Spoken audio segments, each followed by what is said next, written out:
not just in our department, but there's a lot of resources. It's the biggest issue we have is the market, obviously, and Sedan is one of your toughest cases because it sits at the base of the hill on the west side. So the population is the majority of the population is up on the hill. So Sedan has a real tough time supporting because there's just so few residents. So yeah, it's a market condition too. Right. Yeah. It's lack of density. People, And we got short-sighted too, because when they did the statistical analysis for the city, they lumped us with Riverside.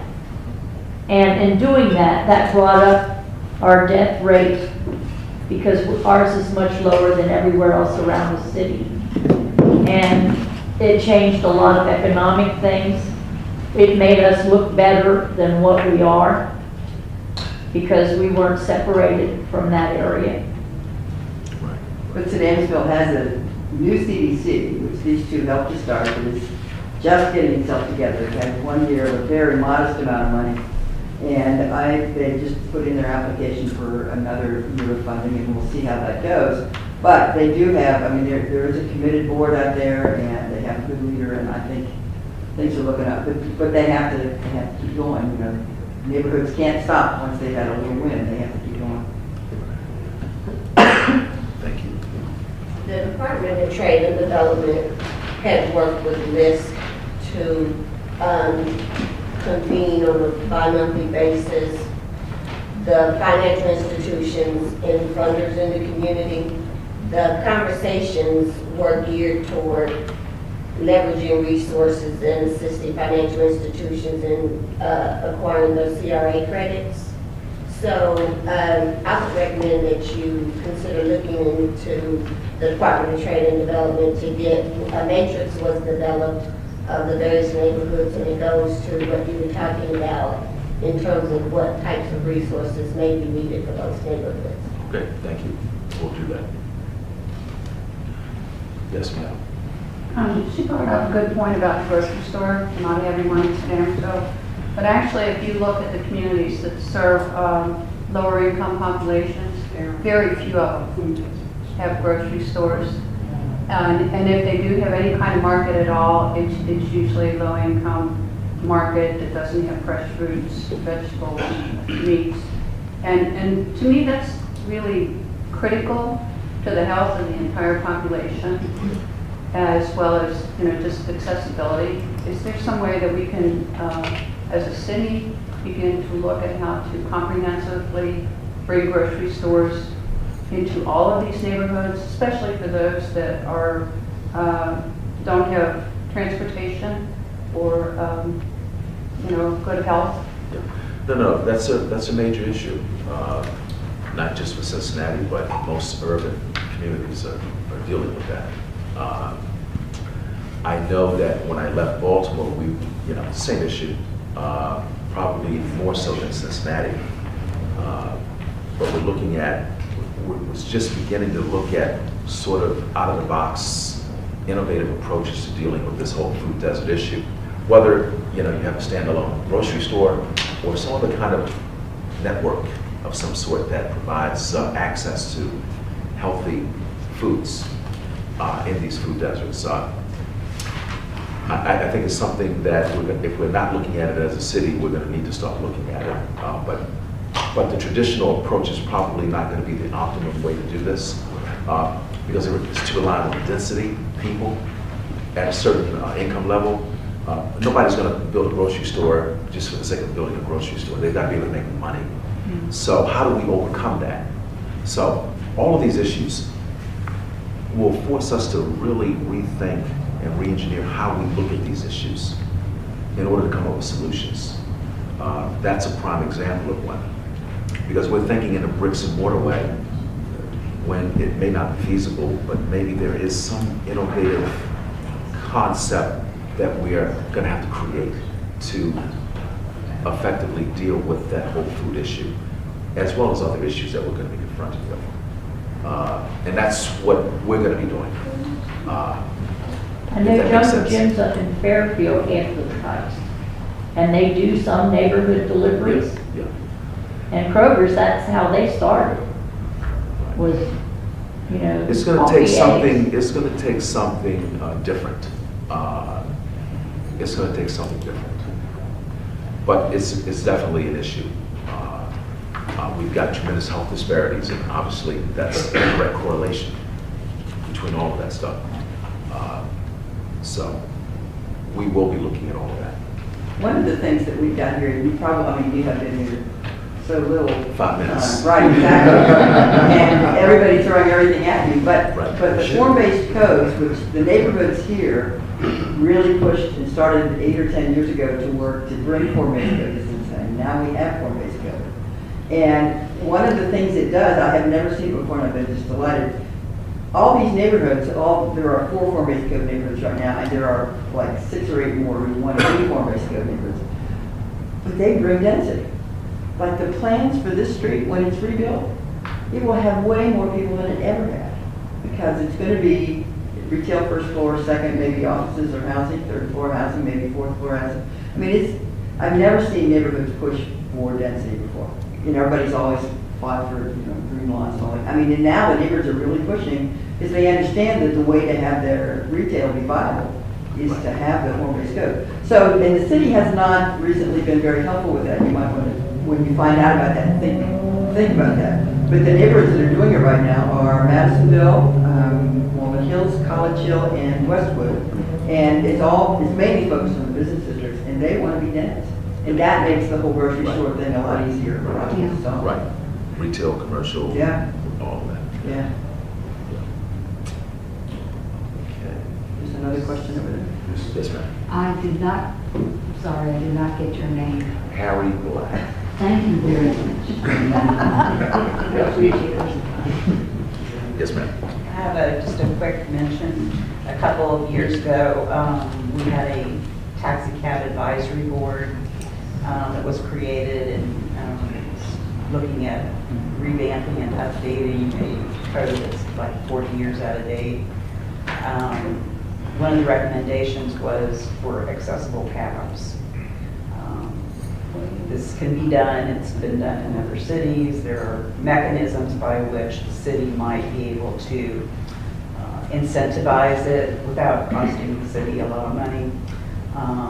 And I just want to see if that's at all on your radar. Are you familiar? I know you just got here 5 minutes ago. I mean, I would have to, look at the paratransit program. I mean, how is it doing what it's supposed to do? This is actually outside of paratransit because it's on call. No, I understand. Yeah. I understand.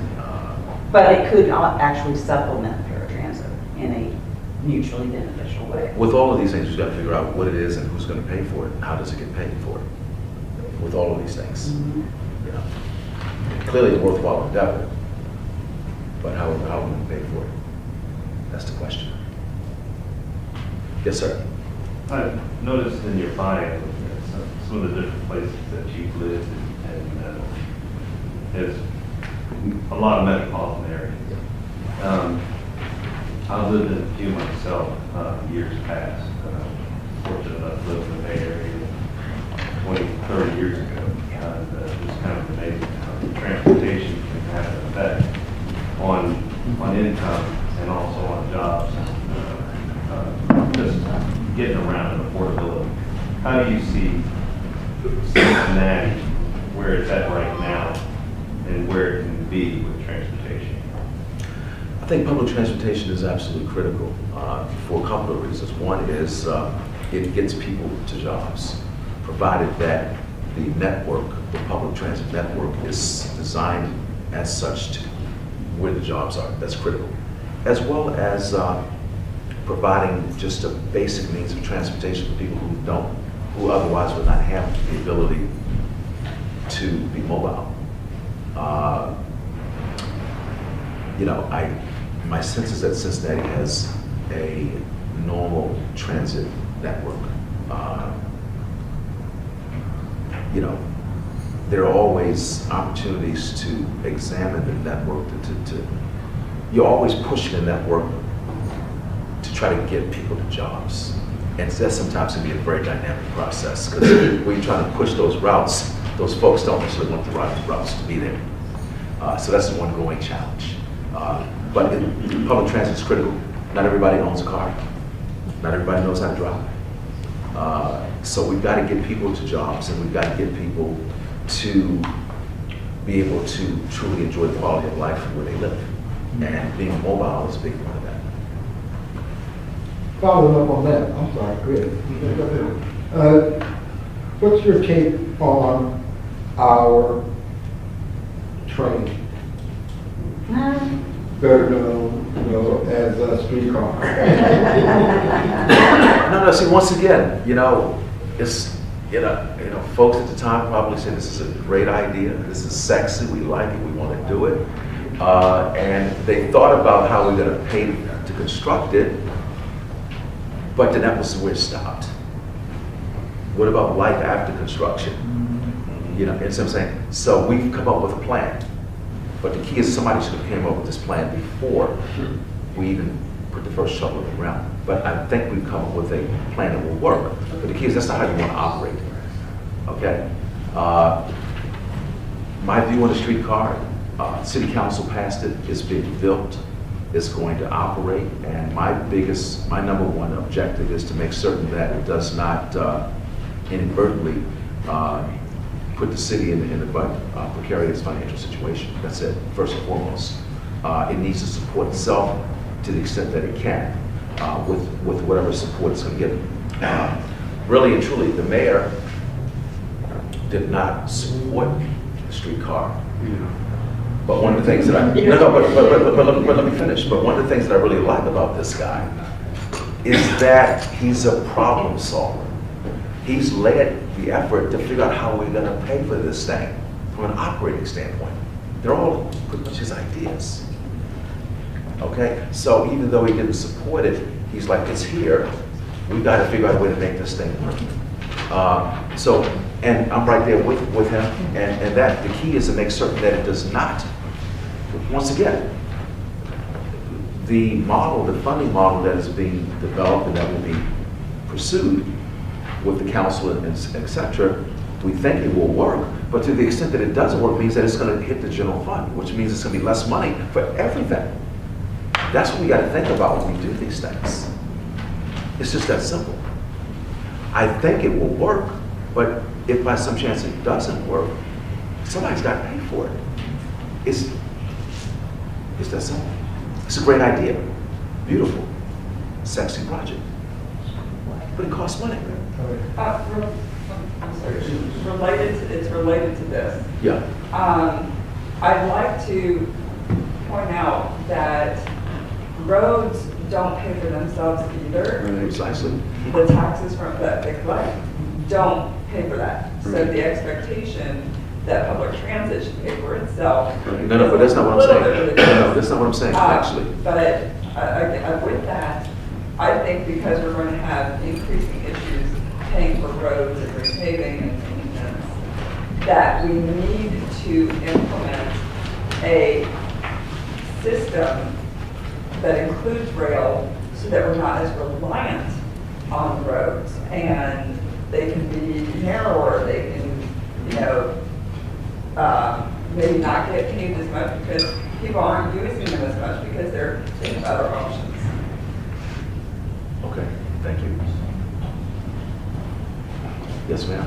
Well, I want to build on where she's going, and that is right now, I think our entire concept of public transportation is that it's serving those who don't have access to transportation otherwise. What I would hope that our city would envision is that we want to provide a transportation system that encourages people who do have transportation to leave their cars at home, so that we are actually bringing a larger number of people into that system, making it more effective, healthier for all the communities, and less. Kevin, can you stay a minute? So noted.